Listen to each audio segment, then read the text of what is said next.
Hi folks, trying to get familiar and used to this tablet once again, so bear with me as I kind of go through the learning curve here.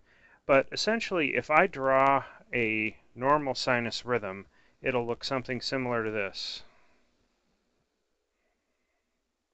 Sorry, this thing works with pen sensitivity, and I'm just kind of getting used to it. So while the QRSs obviously don't cross over one another like that, you get the idea. I've got a narrow QRS, and then I have a P wave.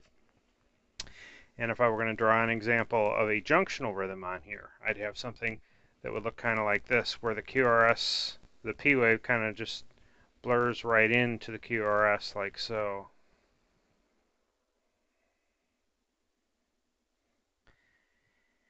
And if I wanted to draw an atrial fibrillation, an example of that might be something.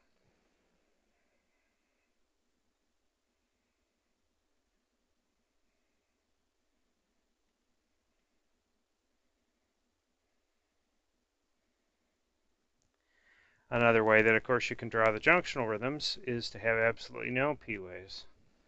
So in this case, if you look, while I'm hand drawing these, there's a bit of a difference. On this one, you've got some movement, you've got some fibrillation, the shaky lines on here, whereas this one is essentially just purely flat. So let me go ahead and clear these out for us, and let me show you kind of a new rhythm for us. If I were to draw one that looks essentially like this.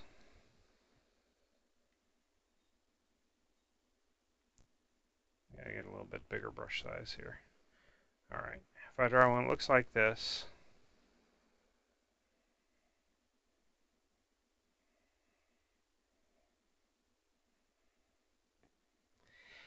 now, first off, looking at this, you should be able to note that there are QRSs that are present on here. I have QRSs at all of these different stages. And the QRSs, in this case, are actually wide QRSs. As I mentioned, when I'm hand drawing these things, I'm going to exaggerate them pretty drastically. But if you look at this, this is a wide QRS. Whenever you see a wide QRS, I'd like you to get in the frame of mind that a wide QRS indicates that that heartbeat started within the ventricles.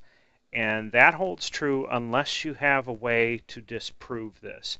For today, we're not going to get into the disproving components of this. We're just going to stick with looking at ventricular rhythms in general.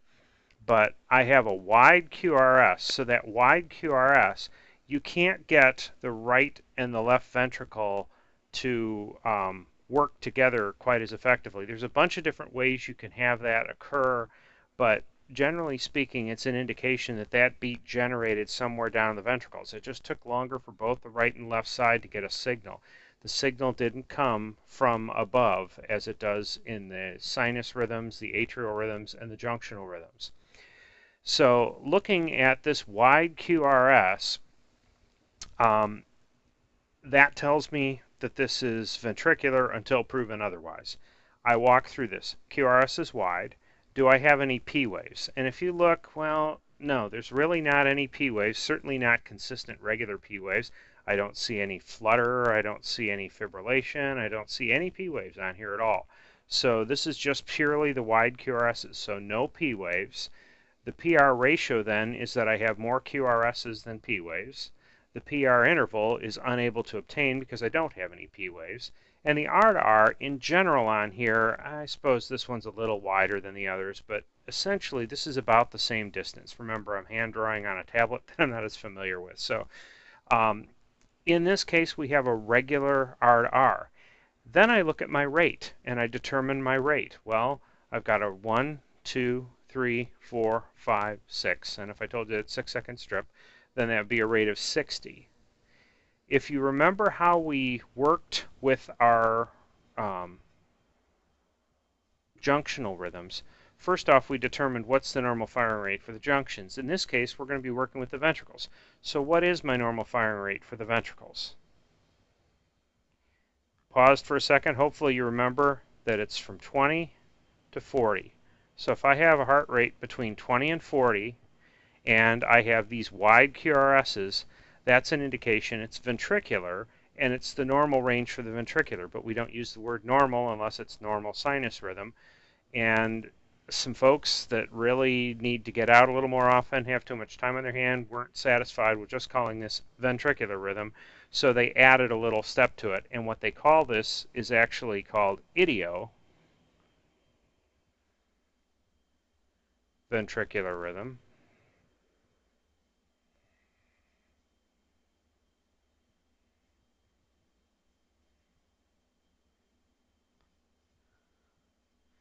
So idioventricular rhythm. Idio is essentially, I like to think of it like idiot. It's part of idiopathic, which means of unknown origin. So idiopathic, I don't know what's wrong with you. But idioventricular rhythm is if that rate runs between 20 and 40.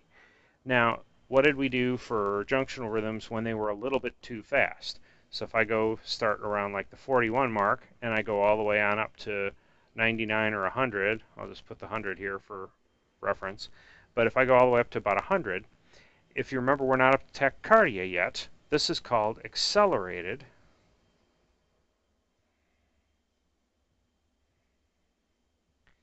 And honestly, for our test purposes, I don't care if you call it idioventricular or just ventricular. I'm trying to keep in the space here, ventricular. Most commonly, you're going to find they drop the idiot at this point. They drop the idio. So they'll just call it accelerated ventricular rhythm at that point. Now, if I get all the way up here over 100, so if I go from 100 up to about, well, let's see, I'm going to leave that off for a second. Over 100 there, I've got a rate that would be ventricular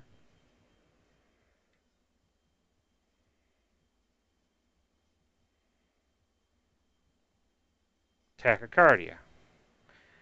So I'll abbreviate that just to save time here. But normally, this would end off at 150. So if I have a rate of 150 plus, want to guess what we'd call that?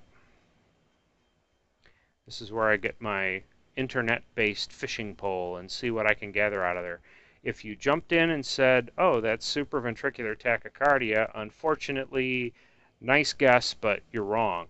The S in supraventricular tachycardia stands for supra, which means above the ventricles. And you can't have an above the ventricles, in the ventricles tachycardia. So the reality on here is that this goes all the way on up, 100 or better. So 100 all the way up to 1,000,000. You're not going to have a heart rate that fast. But have a heart rate 200, 300, 400, doesn't really matter. It's all considered ventricular tachycardia at that point. So looking at this rhythm, we analyze this. First off, QRS is wide. There's no P waves. PR ratio is more QRSs than P waves.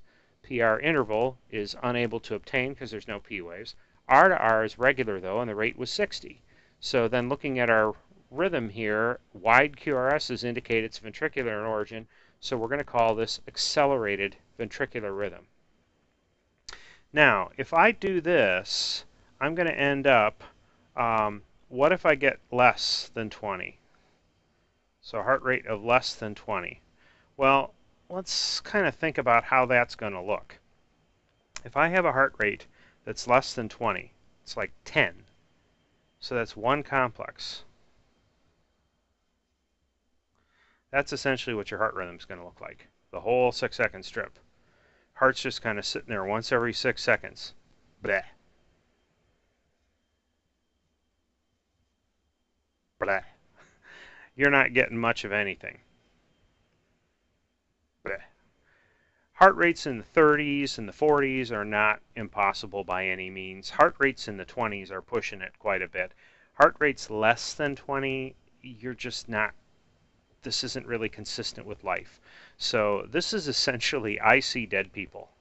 So we'll put our cheesy little skull and crossbones here. So this is dead people. And we have a fancy term for that. It's essentially like the word agony, except they change it at the end and call it agonal, A-G-O-N-A-L. So an agonal rhythm is when you have a rate of less than 20 per minute.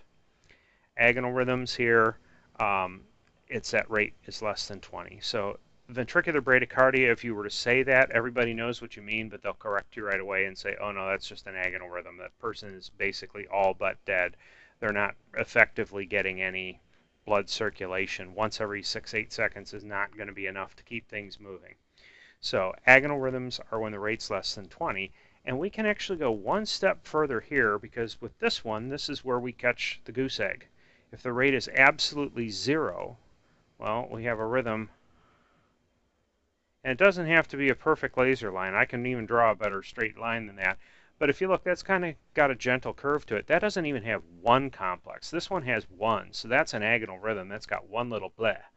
This one has one big, long, straight line on here. That one is, if you think back to the terms for a cardiac cycle, remember we had two parts of the cardiac cycle. They're tied to blood pressures. So think that through for a second. We had systole and diastole. Systole represents the contraction of the heart. And in medicine, we use a lot of different abbreviations on there. The prefix a or an, just like you have a banana or an apple there, so just depending on what the word is. Following that, asystole, the way that systole is spelled, so if I come down here and write this out, it's actually a and then systole, but it's all gets kind of run into one word there. But asystole is essentially this grand goose egg where there's nothing that occurs at all. So asystole is a lack of any contraction. Ventricular tachycardia is a rate over 100 with wide QRSs. The accelerated ventricular, you got wide QRSs, rates between 41 and 100. Idioventricular rhythms is what we expect of the ventricles. It's 20 to 40. Agonal rhythms are less than 20, and asystole is a rate of 0. So none of these are particularly good rhythms for people. So this is going to move them up into that category where they're a little bit more at risk, a little bit more in danger in these cases. But that gives you a start on these rhythms. So you can always jump back to this piece of the video if you need it. I'm going to go ahead and get us some extra space. And I have another rhythm that I kind of want to walk through with you. So I'm going to start out by drawing this. Whoops. Sorry, helps if I got the right layer set up. Okay, so if I come up here and I want to draw something like this. That's actually working a little better. Yeah, the pen's getting thin, but now if I look at a rhythm like this, I guess let's go back in and see if I can fill this in a little. There we go. So if I want to draw a rhythm like this, first off, QRS is wide or narrow. I've got narrow. I suppose maybe that one's a little bit on the wide side. I guess we can kind of straighten that out a bit more. So we've got a narrow QRS. Do I have P waves? Well, yeah, we have potential for some P waves, but I don't have really good consistent P waves. So I'm looking at this, and I have a very inconsistent, very erratic, very unpredictable P waves on here. This isn't flutter. This is actually fibrillation. But if you look, the ventricles have nice normal looking QRSs. They're essentially narrow QRSs. They look the same each time. They're happening very quickly. So the ventricles are working fine. It's the atria that are fibrillating. So this one would be classified as atrial fibrillation.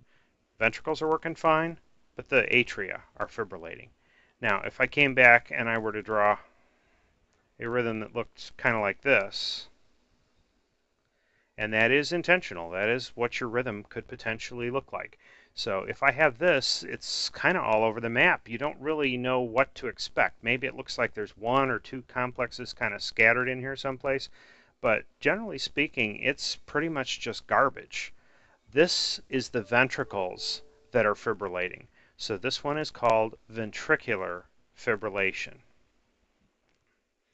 If I were to keep kind of working this down and work this over time here, we have a rhythm, maybe get just a little bit of fight in there, then it keeps kind of working its way down, getting a little bit thinner and thinner over time.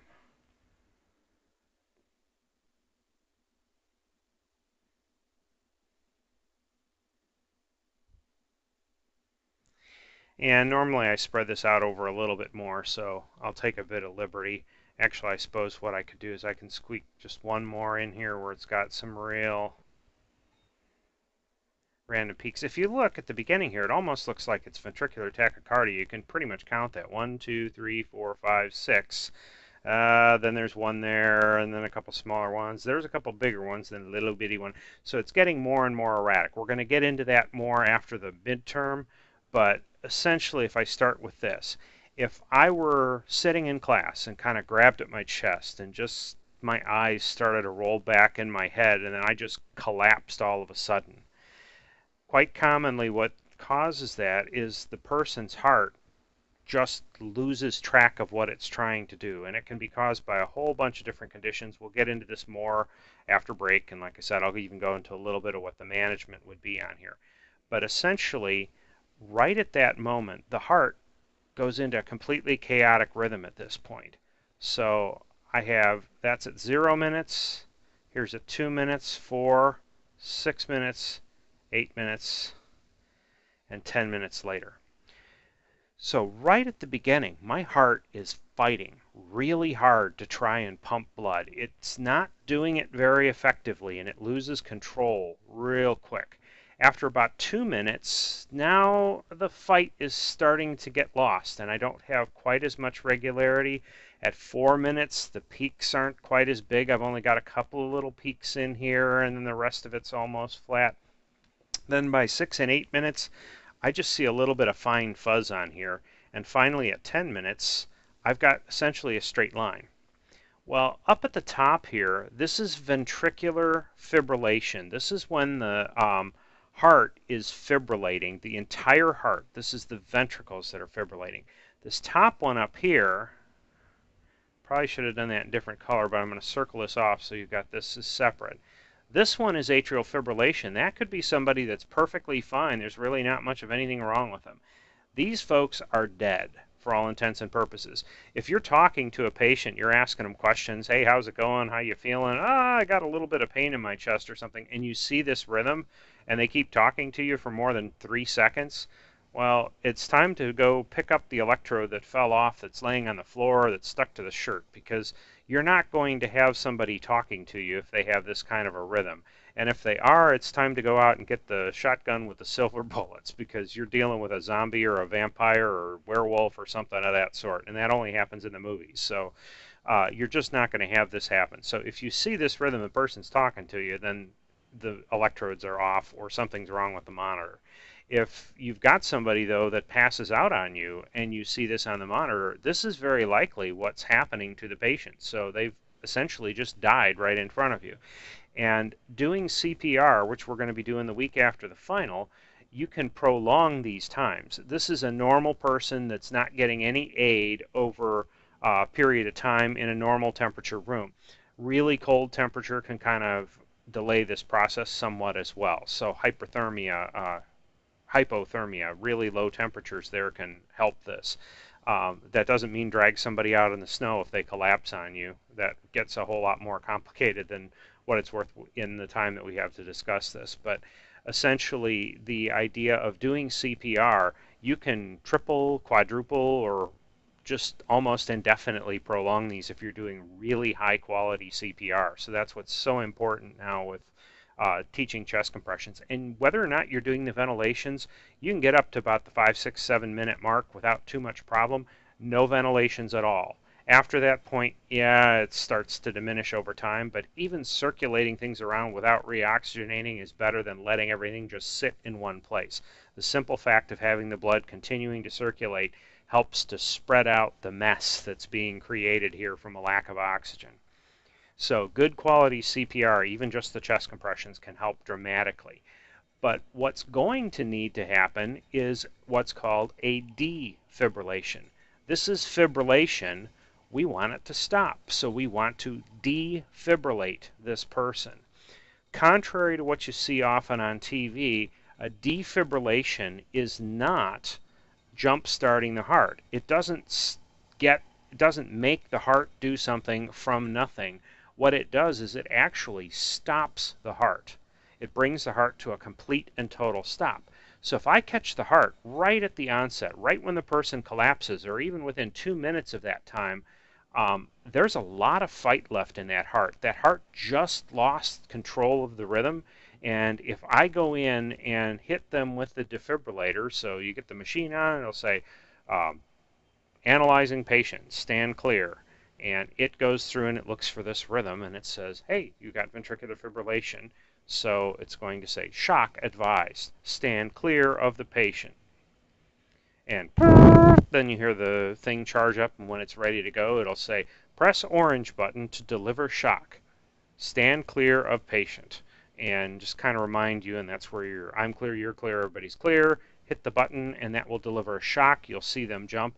Not like you see on TV. They don't jump a foot off the cot. They will jerk a little bit. It's just kind of like a little muscular twitch.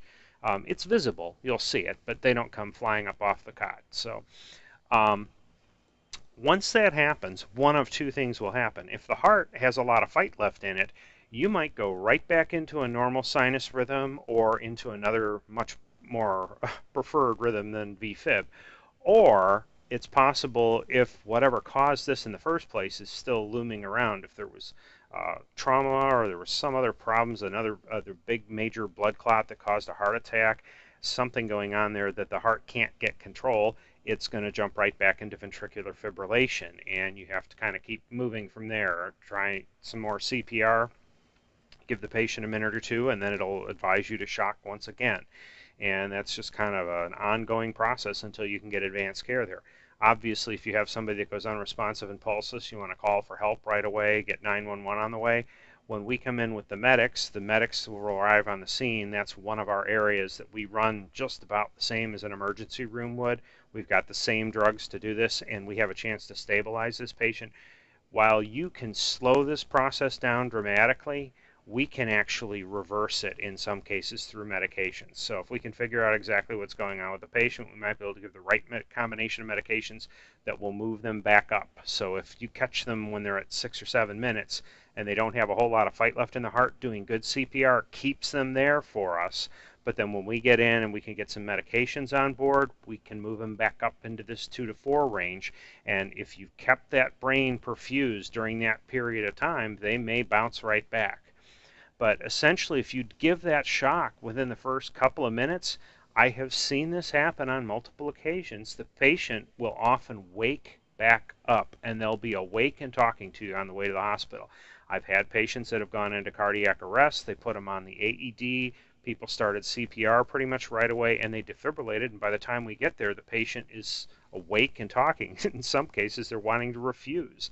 If you watch TV, there was a hockey player that died on the court or on the rink, and they defibrillated him. They did CPR and everything, and I shouldn't laugh at something like this, but the guy's like, put me back in. We're in an important game. I need to play. It's like, no, dude, you need to go to the hospital. So the person can come right back. So this really makes a huge difference in having those defibrillators around and available for public use. It's pretty much will walk you through the process even if you don't have any training. But that idea of catching it very quickly makes a difference. If you start getting around the 4 to 6 minutes, then if you get CPR going in the first minute or two, and then by about 4 or 5 minutes you get the defibrillation, you will likely get heart rhythm back, because at this point the heart still has a fair amount of fight left in it, and you will often get a pulse back and a heart rhythm back, and the patient will wake up once they get to the hospital, but they need a little bit more time to just stabilize and kind of reboot the system. Once you start getting much past the 4 to 6 minutes, you're actually at the point where you're going to start to see brain damage. So this becomes very, very dangerous for a patient. And the longer you go, the closer you get down to this 10-minute mark, 10-minute mark is kind of going to be the end of it. It only takes 10 minutes. So if your heart shuts down through ventricular fibrillation and there's nobody around to help you, you've only got about 6 to 10 minutes before you're probably unretrievable. There are some exceptions to that. Like I said, somebody that was in the extreme cold, if your core temperature, our normal body temperatures run 98.6. If your core temperature starts getting much below 96, this becomes a possibility. At 93, it becomes a likelihood, and really below 90 or 88, it's guaranteed. Your heart is not going to be able to pump blood effectively. The good news is that if you're cold, people have a chance of bouncing back for that. They had somebody that was out in the snow for hours in cardiac arrest, and they found him, and just because of the cold, he survived. Now, it's a very healthy person, and it's unusual circumstances, but the doc didn't want to give up. He ended up losing a couple fingers, but he was right back in. He was a student at the time, went right back into school, and he was in his early 20s, as I recall. Um, it's pretty amazing what we can do nowadays, but doing proper care and making sure somebody has what they need is the way that we're going to make a difference in here. So the CPR will cover that with you, and hopefully this gives you a better overview of what is happening in the case of defibrillation. That's why I'm also able to kind of get away with doing your CPR class in less than 4 or 8 hours. It's because you're getting other pieces of this during other sessions. So that's one thing. The last thing that I wanted to touch on real quick here is we have this ventricular tachycardia. I just wanted to kind of quickly show you an example of what that looks like. So, whoops, once again, one of these days I promise I'll get familiar with this. But if I start out here, so ventricular tachycardia, remember this is going to be at a rather fast rate. So if I'm coming along,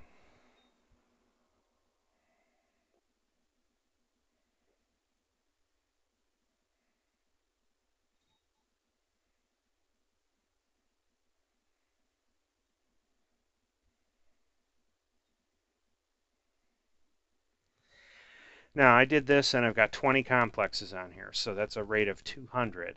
And if you look, they're all essentially the same size. Sure, that one came out a little bit taller. They're all about the same width, and it's a nice regular rhythm. This is not chaos. This is not ventricular fibrillation. A person can actually have a pulse with this. They're not going to be in the best of shape, and they're not going to stay like this for too terribly long, but they can have a pulse with it. If you start seeing P waves that are mixed in here on each and every one of these beats, that could actually just be a fast rhythm for a relatively normal thing. It can actually come back to a sinus rhythm.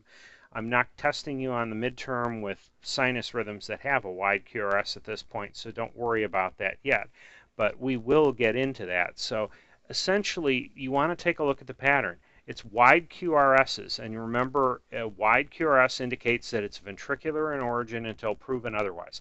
I certainly don't see anything that are P waves. Yeah, maybe there's one little bobble over here that could be an upright or an inverted P wave, but I don't have it consistently. So that doesn't change my mind on this. This is ventricular tachycardia, and we're going to discuss there's several different flavors of ventricular tachycardia. But there's kind of a blur in the line here because now if I have this person and they go into ventricular fibrillation, well, what if I have this? People will kind of argue and say, well, look, 1, 2, 3, 4, 5, 6, 7, 8. Yeah, it's too erratic. It's too unpredictable, too uncontrolled. So this is actually ventricular fibrillation. Your heart doesn't read a textbook, and there's all the shades of gray between this rhythm and this rhythm. So at some point, it's going to flip over. Most professionals that have been out there, and hopefully you'll be here at the end of the class, are going to recognize this and say, this is really unpredictable. I can't tell exactly what's going on here. This is fibrillation. This one is extremely predictable. This one is tachycardia. And if I drew like 12 versions between here and there, you start to get a little bit of a fist fight going here after a while in people that have been practicing for years and years as to exactly what point does it cross over. The good news is if the person has a pulse, we've kind of ruled out that this is pure ventricular fibrillation because you can't have a pulse with ventricular fibrillation. So if the person's awake, check your monitor. And if this truly is what's happening, then get those stickies on a little bit better because you're picking up an awful lot of noise here. This is not really representative of somebody who's going to be awake to you.